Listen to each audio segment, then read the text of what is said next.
Hello everyone, welcome to the last session of the Refugee Solidarity Week of 2020. Today we're going to have talks with the activist and poet Suhaiymah and the Uyghur activist Rahima Mahmut.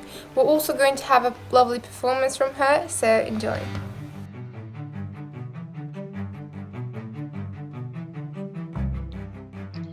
Hello everyone, and welcome to another talk on refugees in celebration of Refugee Week 2020.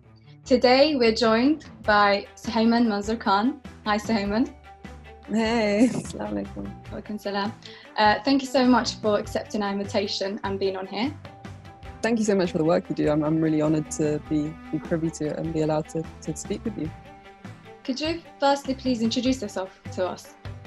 Sure, so yeah, my name is Suhaiymah, as you said. I am a poet and an educator. That's how I like to describe myself. A lot of the work that I do is around sort of trying to reveal and talk about and disrupt the narratives that we hear about migrants and about Muslims and about race in general. So a lot of the work focuses on exposing the way that structural racism works, I guess. And I think in the UK in particular, there's a lots of ways that violence is hidden from us and kind of erased, so we can't always spot it. And I think the work that I focus on tries to help us to become conscious of our own conditions and become conscious of the settings that we live in order to then change them, or demand for change at least. Yeah, I'm up to date with your work and I think it's great. Jazakallah khair, that's really kind. So you are someone who is concerned about important issues like Islamophobia, decolonization, religion, politics, gender and race, as you mentioned anyway. What made you focus on these issues? You did kind of mention it, but how did you start doing work on those issues? Yeah, I think like many people, you know, it's not like I woke up one day and was like, these are the issues that I'm gonna focus on. I think in my own experience in my life, which is the place where we gain our knowledge really of the world, is through our own experience. And I think it was through growing up in this country, through kind of experiences in school and then in university and then in the world more broadly, that I recognize there is something amiss. There is something kind of, there's a differentiation between the way that my experience is and the way that I'm told my experience should be. And I think therefore I was interested in, okay, well, Muslims are talked about in this way, but then in my experience, this is what it is to be Muslim. And then I'm always being asked these questions about being Muslim. And so, you know, without knowing, I was getting interested in Islamophobia and interested in resisting Islamophobia.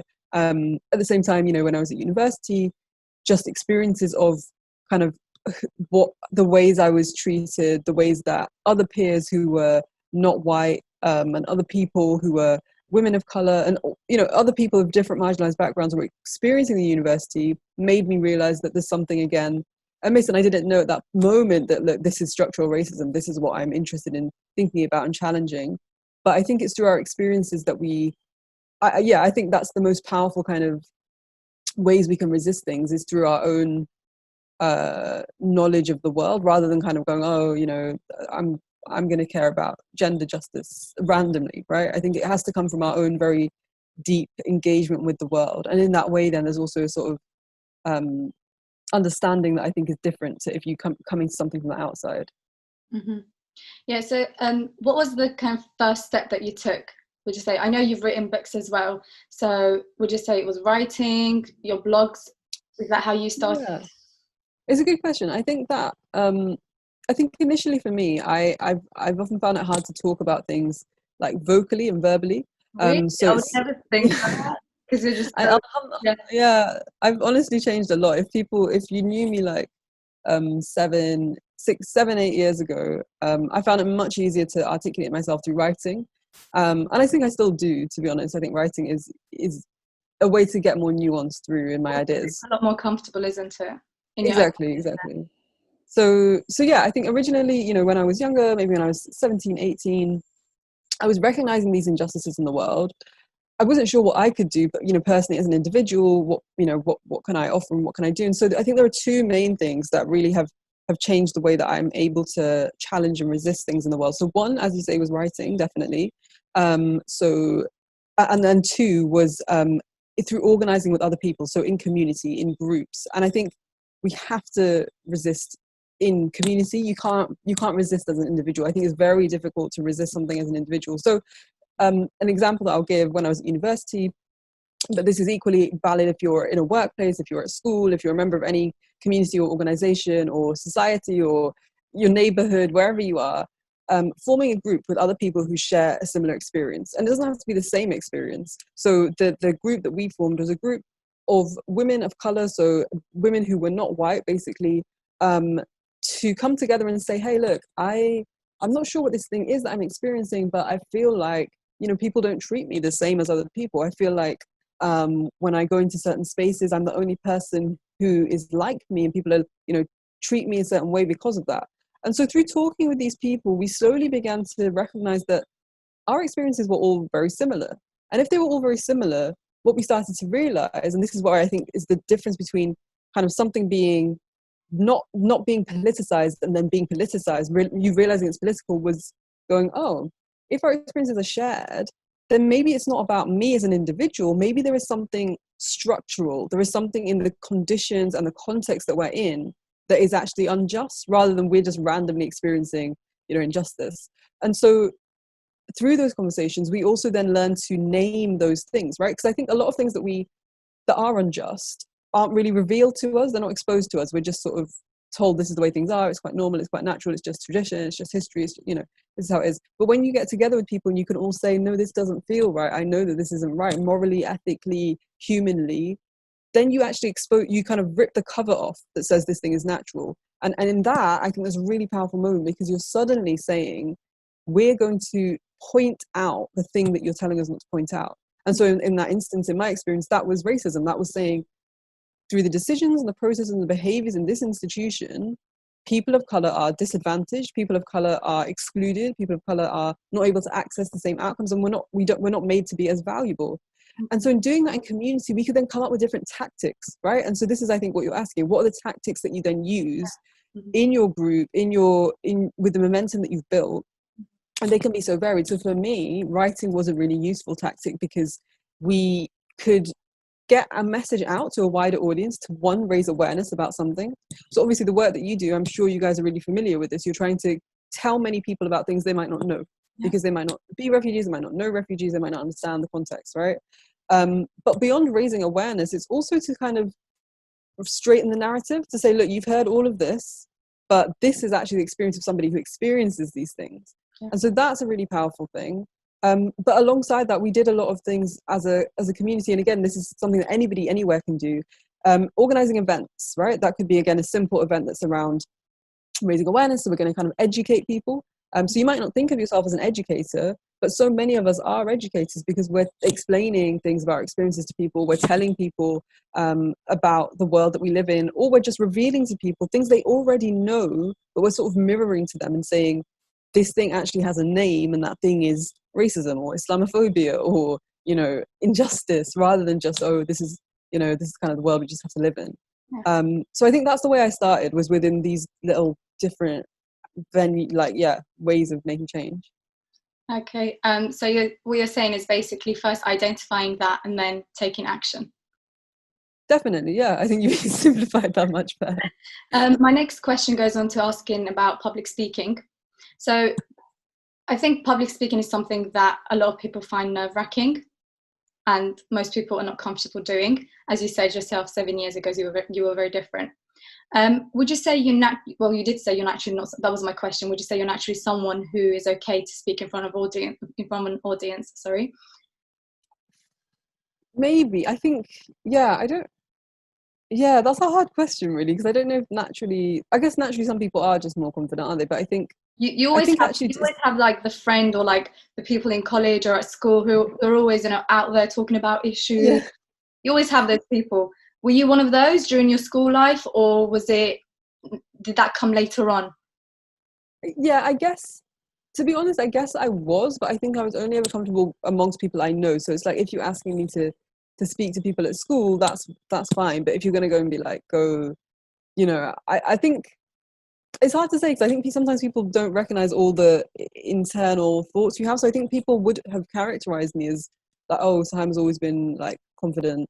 But I think in my own head, I don't feel like I used to be confident at all. And I used to feel like this is really nerve-wracking and scary. And even to this day, I remember recently somebody said to me, like, do you get nervous before you're going to perform a poem or speak or something? And I was like, oh no, you know, I just feel like sometimes I'm like not very hungry, or like I just feel like I really need to rush to the toilet. And then they were like, that is nerves, like that's what nerves is. And I was like, oh, like how do you experience that?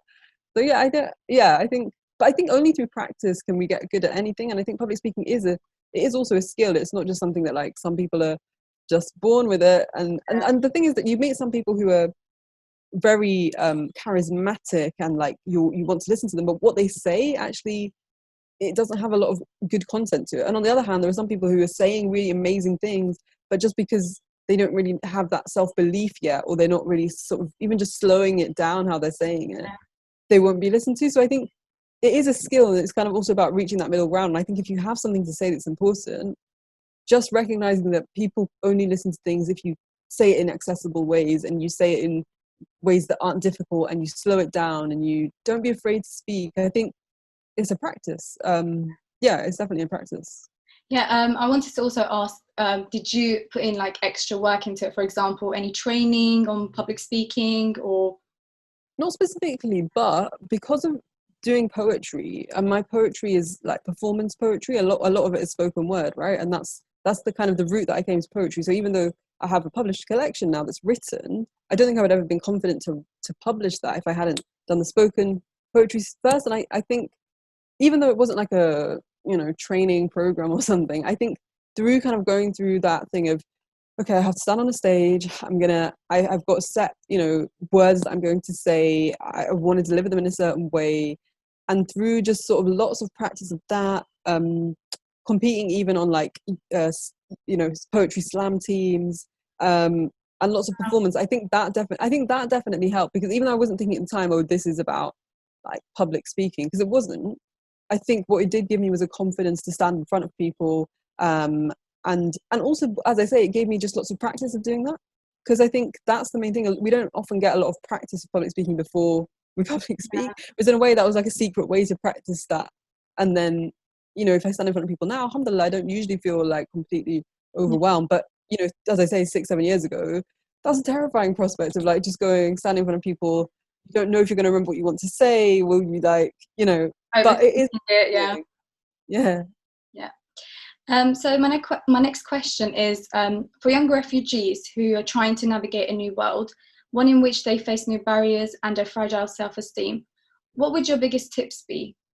I know you're not personally a refugee yourself, but I'm sure was your family migrants or? My family were migrants, yeah. The history of my family is migrants. But yeah, so I'm not a refugee, and I won't pretend to know that experience, but I think what I would say to a lot of people who, you know, who for varying different reasons will experience sort of being marginalized or exploited or oppressed, I think one thing, and maybe this is specific to people who experience being refugees, is I think there's so much pressure on you from the media and political discourse and public, like society more generally, to sort of prove that you are worthy, that you are valuable, that you are, you know, a hardworking member of our society, that you contribute, and therefore that it's kind of like, you know, it was worth granting you asylum, and it was worth sort of allowing you into this society. And I think what's really important is to not internalize that, and to think about the ways that you might have internalized that, because I think there's lots of ways that we all kind of take inside those ideas, and we start to think, yeah, you know, unless I do X, Y, Z, then I'm not valuable. Unless I do all these things, you know, my life isn't really worthy. And I think what that leads to is really harmful narratives where, you know, you kind of have the good refugee and the bad refugee, and the good refugee is the one who, you know, deserved to live and deserved to have a life because they've contributed to our society, whereas the bad refugee is the one who hasn't contributed. And I think we have to recognize they're false binaries, right? That doesn't really exist, and both people, all refugees, anybody who's seeking safety deserves safety. So I think sometimes though we don't know that we've internalized that, and I think it's important to not put pressure on yourself to kind of have to see yourself through this outsider's eyes, where you kind of think, I always have to be contributing and producing and giving to be worthwhile, because you are inherently valuable, and your family is inherently valuable. So I think that's the case for like minority groups as well, where you're always working extra hard to prove yourself? Definitely. I think it's across the board for so many marginalized people. And I think, what underpins that we have to recognize is that we're not seen as fully human, and our humanity is conditional. So the condition is you will be seen as human if, and then there are all these conditions, right? So if you don't fulfill those conditions, then suddenly it's like, oh, well, it doesn't really matter. We don't really care about your life anyway. And I think that leads to really horrible things like, even thinking about yesterday was the 3-year anniversary of the Grenfell fire. And if you think about the way that the 72 people who died, there's not been any accountability, there's not really been a proper investigation or desire for justice for them.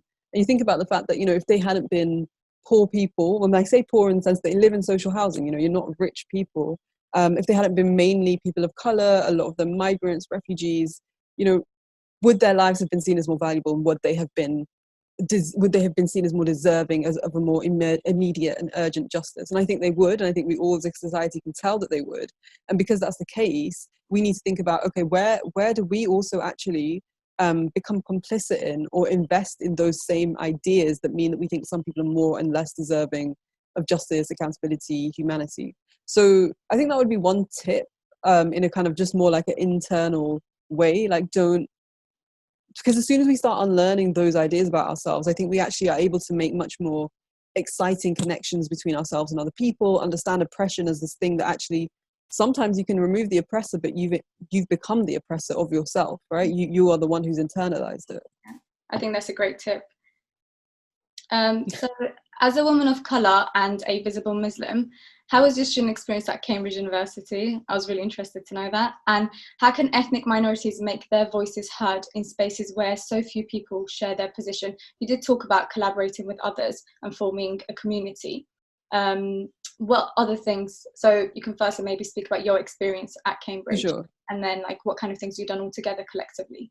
Sure. Okay. Yeah. Sure. So, people do often ask me this, like, what was my experience like? And I think, it'd be a lie to not say it was definitely mixed, in the sense that it's hard to sort of summarize it, because I think on the one hand, you can't deny this is it's an exclusive institution. So it's set up explicitly to exclude people, right? The basis of it is, if you're included, you're going to see yourself as clever, as, you're more intelligent than everybody else. And I think even that premise, that idea, is so harmful, because it creates this I think it can cultivate a real arrogance, and it can create this idea that the people who are there are the cleverest people in society, rather than they're generally the richest people in society. They're the people who've been able to afford to go to the most private schools, and they are like sort of the elite of the country. So I think 7% of people in this country go to private schools, but over 50% of Cambridge students went to private schools, right? So that kind of tells you what's going on there. And so I felt out of place in many ways, because I'd been to a state school, because I was Muslim, and visibly so because I wasn't white, because because I came from the north of England, and most people came from the south of England. So I think feeling out of place was a big thing. But then even, there's the experience of sort of I studied history, and so even in my degree, sort of feeling like this is really the history that I studied never really included the history of myself. It was kind of like I couldn't see myself in the history that I was studying. So even in the history of Britain, even in the history of the world, the history of political thought, it was like there's not a big sense of sort of people of color, particularly women of color, particularly Muslims, particularly Muslim women, Muslim migrant women. And so, but I guess on the other hand, what that meant is that I became very aware that, okay, so history is constructed. What we decide as history is a decision made by lots of people who decide what's important to record about the past and what isn't. And I guess people like me, our histories haven't been seen as important to record by those who keep the archives, those who teach the topics. But what that did lead to, and just to sort of give some good points as well, is that, as I say, forming community with other people, realizing that there are other people who share my experience, and there's exciting things we can do outside the classroom. So I think a lot of the best stuff that I got out of Cambridge was not in the classroom, but outside the classroom, by which I mean, we would organize our own events where we would be teaching one another skills. We would organize our own events where we would be teaching each other just about our experiences. We would have events where we would talk about different topics to a wider audience. So, when at the time when I was there, there was early discussions at that stage about decolonizing. What does it mean to remove portraits and statues, which now obviously in this last 2 weeks has been really big news. But we at that time were saying, maybe it's not right to commemorate these people who actually, from our point of view, were involved in like colonialism and slavery. And so we were having these kind of conversations and trying to involve other people, but also trying to campaign for certain changes. So whether that was actually to change the curriculum, to include certain things, to exclude certain things, whether it was to include a better process in terms of reporting racial discrimination within the university. So I think that's an important thing as well, is to think about when you are a minority or you're marginalized in a space and you feel out of place, what really understanding what is it that you would like to change, and not just having the broad goal of like, I just want things to be different, but what demands could you make very specifically?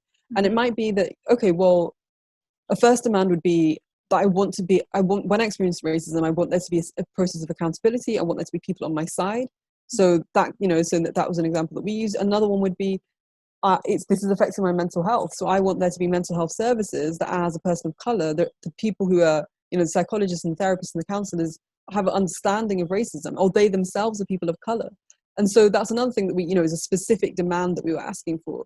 And then within our within our different departments, asking for, I think the English faculty did really well with responding to this demand that we want our curriculums to be more inclusive of different kinds of stories and different authors and authors from across the world.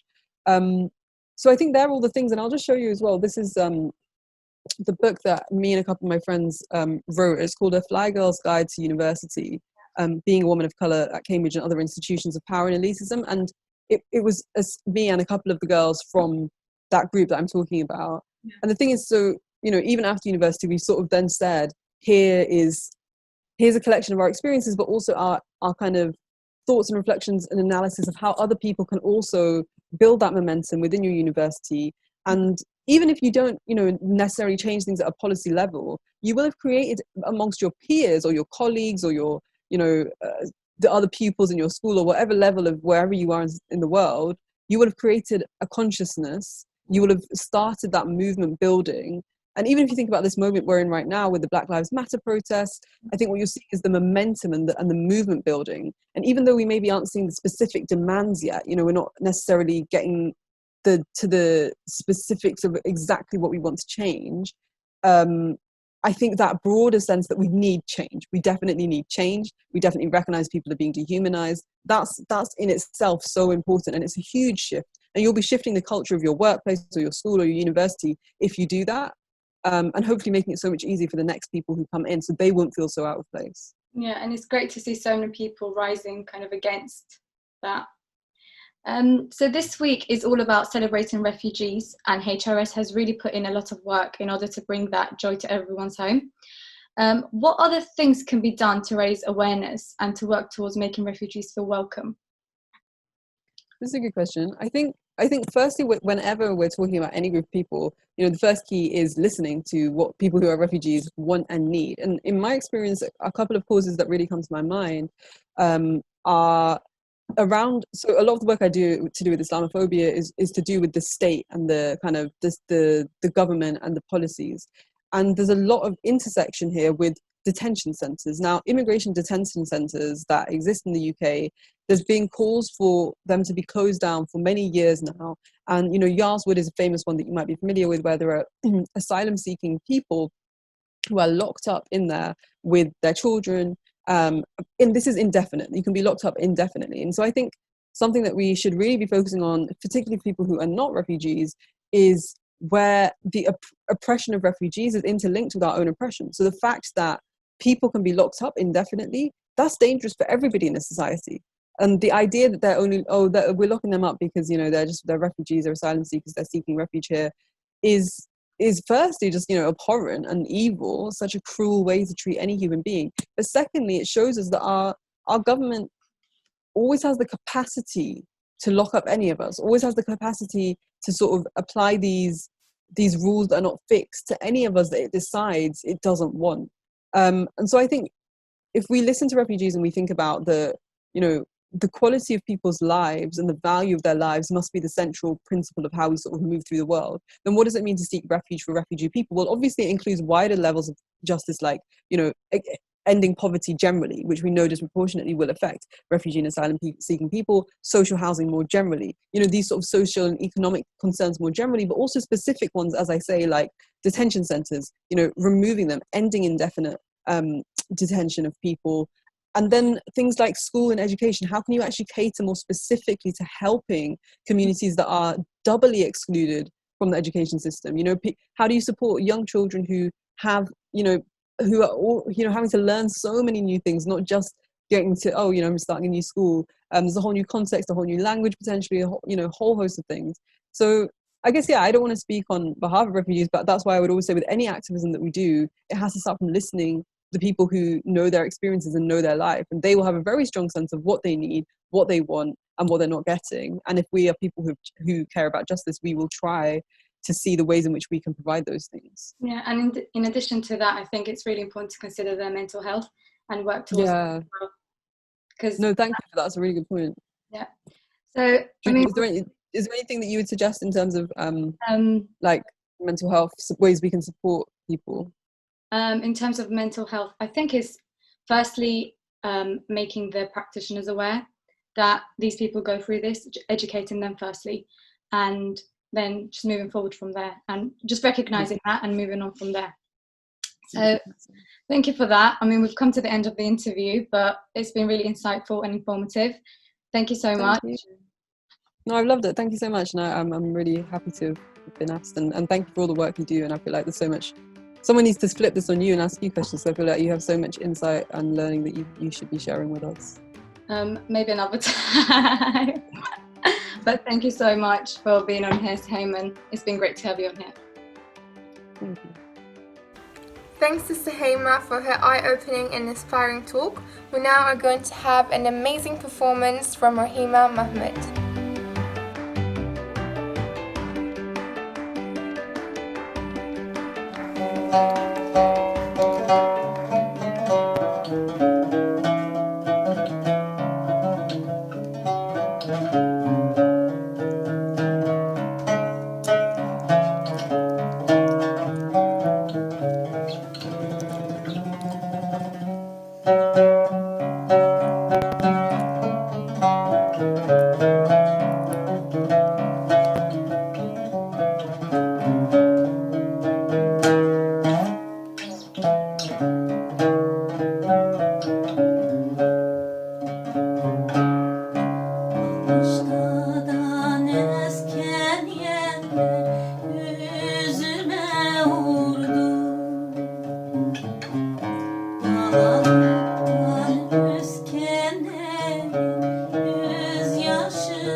Ben bu yerde yaşa Uyanmadım vatanıma hasret oldum.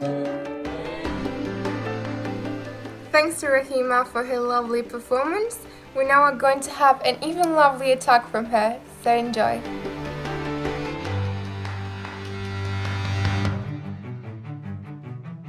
Welcome back, everyone, yet again. We are hosting a very special guest today, Rahima Mahmut. I'll just let her introduce herself and we'll just delve into a few questions that we'd like to ask her. So Rahima, would you like to introduce yourself, please? Yes, I am Rahima Mahmut. I am Uyghur from East Turkestan. The Chinese government call it the Xinjiang Uyghur Autonomous Region. I came here in 2000 and I never went back. I came here as a student, master's student, and then because of my activities speaking out against the Chinese government's persecution of my people, the Uyghur people. And I'm an artist, I'm a singer for the London Uyghur Ensemble. We have a new band called the Silk Road Collective. So I promote the Uyghur culture and the Uyghur cause through art, through translation, and through activism. Currently, I am the London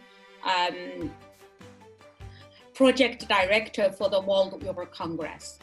Okay, I am actually quite interested because you said you came here as a student, so did I.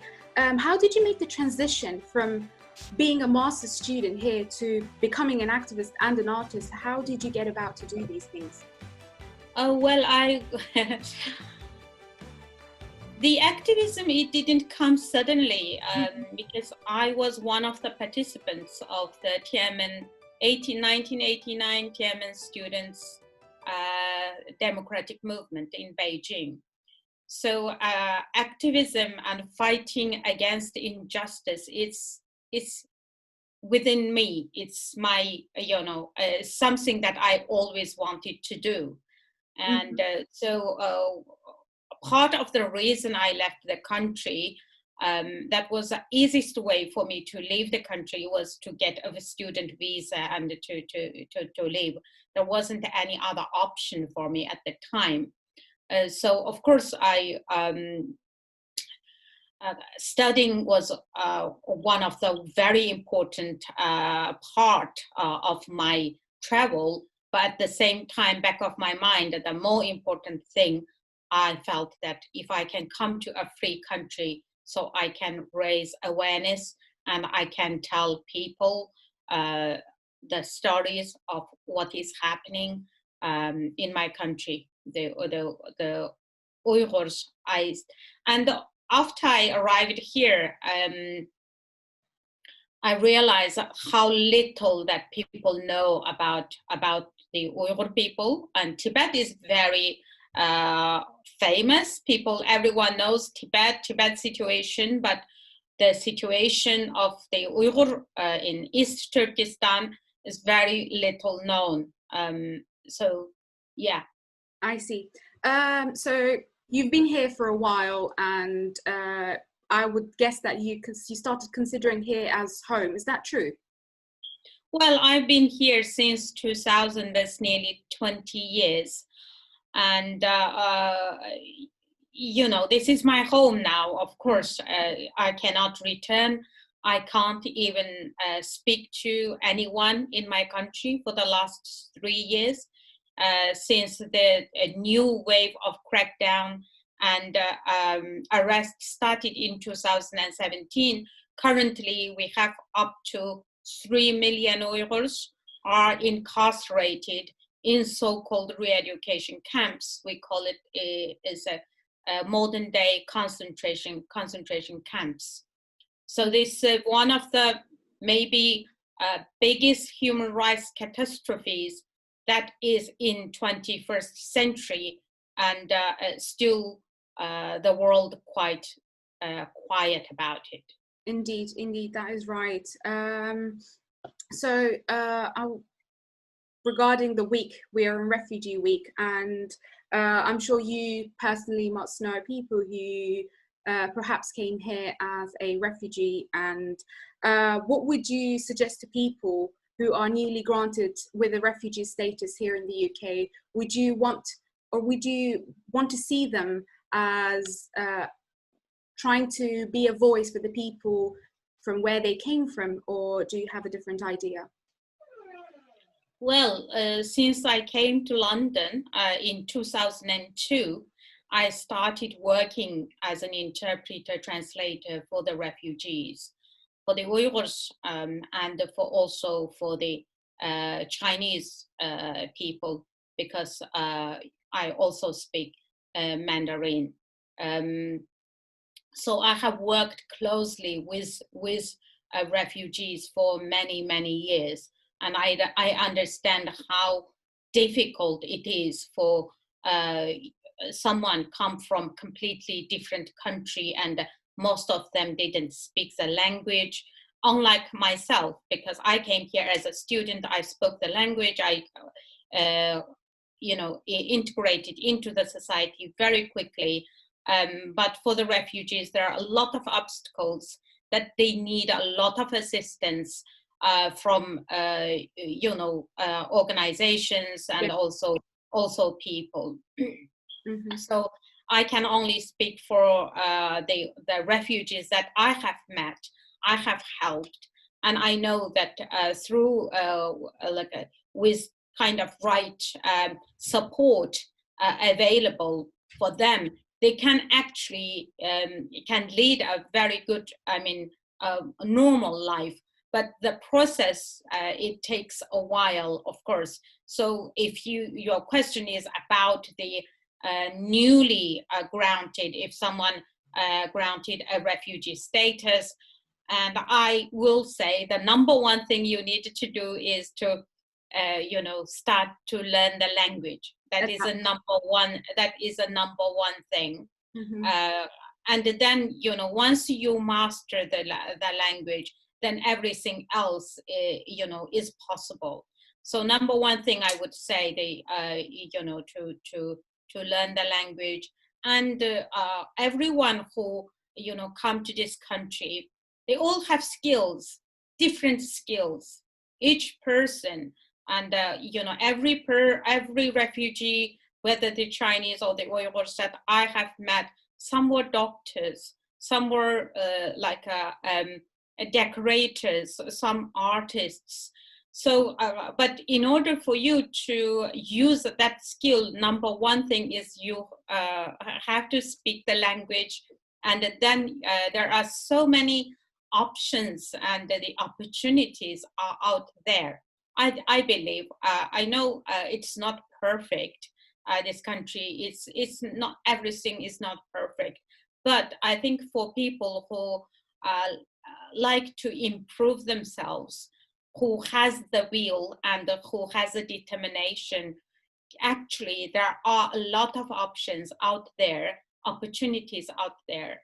So all you need is to seek help and to find a way, and and be positive. That's another thing, is really positive, because sometimes we live in a kind of life that we still want to go back, want to live our old life, but it is not possible. At the same time, is in a kind of way that you longing for something that you cannot get, and then you missing out the things that you actually can achieve. So that's what I can can say to people. I see. So you said that you worked quite closely with a lot of people because you were a translator at the same time. What would you say was one of the biggest problems that a refugee would face when they would come to a new country? Was it the language barrier, or was it something else that you witnessed? Well, a lot. When someone arrives in a completely different country where they don't understand the language, that's number one, and the culture is so different, and also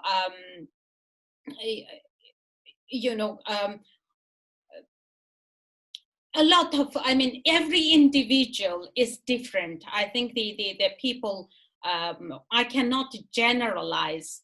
But of course, I think is number one thing is language, I would say, because even for them to seek help when they couldn't speak the language, and if they are not access to an interpreter, that's one they got lost and they don't know what to do. So that is I would say, of course, you know, finding all the other support, for example, financial support, housing, and also when they are put in a kind of shared accommodations, there are times that people have some kind of conflicts because of the, you know, the language barriers, and because they are themselves are very vulnerable already, you know, a lot of them already experienced trauma. So for them to, you know, to lead this kind of normal life, so each individual, the help that they need is different. So and of course, when they first come to this country, and while seeking asylum, when they are not granted, not yet being granted refugee status, that is the most difficult period for any new person who come to this country, is because that uncertainty and the fear that they might be sent back to the country. So, but once they get the refugee status, and most of them, that itself is a big achievement, and they, you know, they find the way slowly, gradually. Yes, indeed. I've just got a question. It's quite simple, actually, when you think about it, but I'm just curious about what you think about it. So, the word refugee, how exactly would you describe it? Refugee is a person who are persecuted in their own country, who cannot live a normal or fearless life, who fear their life, their human rights, and then come to another country to seek refuge, to seek for safety.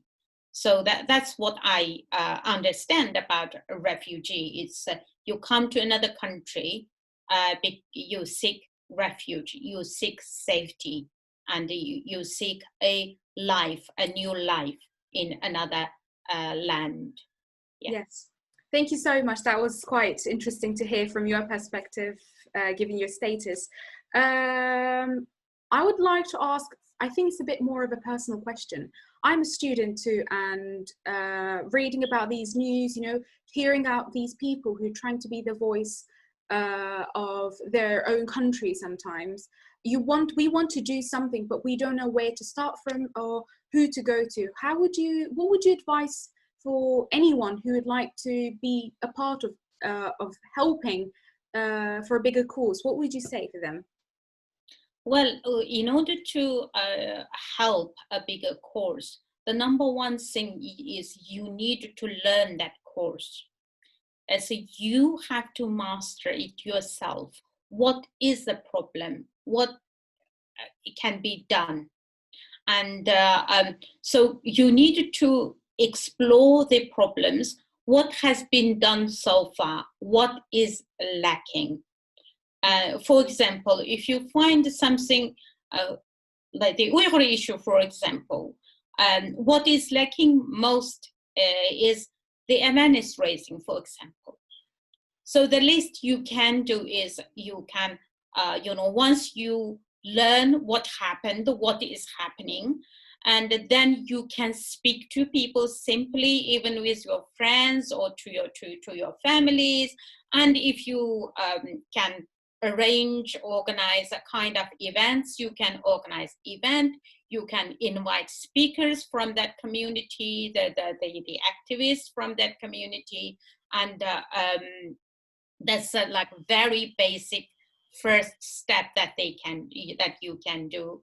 At the same time, you can write to the MPs, your own MP that in your own constituency, to bring this kind of information and to their attention, ask them to take some action, and also to join the actions that these the community itself, the people like myself, I am leading. For example, for the Uyghur course, we have every month, like on the 5th of every month, we have demonstration outside the Chinese embassy. But since the lockdown, we have been doing a lot of events on like online rallies or online event to raise awareness, for example. And for my own course, if people interested in help, the Uyghur situation, then you can visit the website worlduyghurcongress.org, or you can also follow Uyghur Human Rights Project, or simply just type UYGHUR or East Turkestan. You will find a lot of information available on websites. And if you type my name, Rahima Mahmut, RAHIMA MAHMUT, Rahima Mahmut, you will find a lot of articles reported about me, about my music, about the book that I have translated, about my activities, and my Twitter accounts, my Instagram. So you can follow, and if you want to get involved in person, you can write to me. So this is how you get involved. So first of all, you need to learn the course, what the problem, and then you take it from there. All right, thank you so much. I think that was a really nice summary, and it really gave me quite a few ideas now. And I do believe the first action to take is definitely to educate ourselves, to understand what really is going on, so that we can actually know what to do from there onwards. I think that's it. That's all the questions that I wanted to ask you today. Thank you so much for coming and making time for us. It was really lovely to have you, and really hope for the best with everything that you're doing, and hope to see you in another encounter. Thank you for having me, and good luck with everything. Thank you so much. Just like everything beautiful, this project has come to an end as well. Me and my friends thank you all for coming, and we hope you enjoyed this week. We also thank everyone who helped us and joined us during this week, and we thank our volunteers and the HRS team for always being here for us.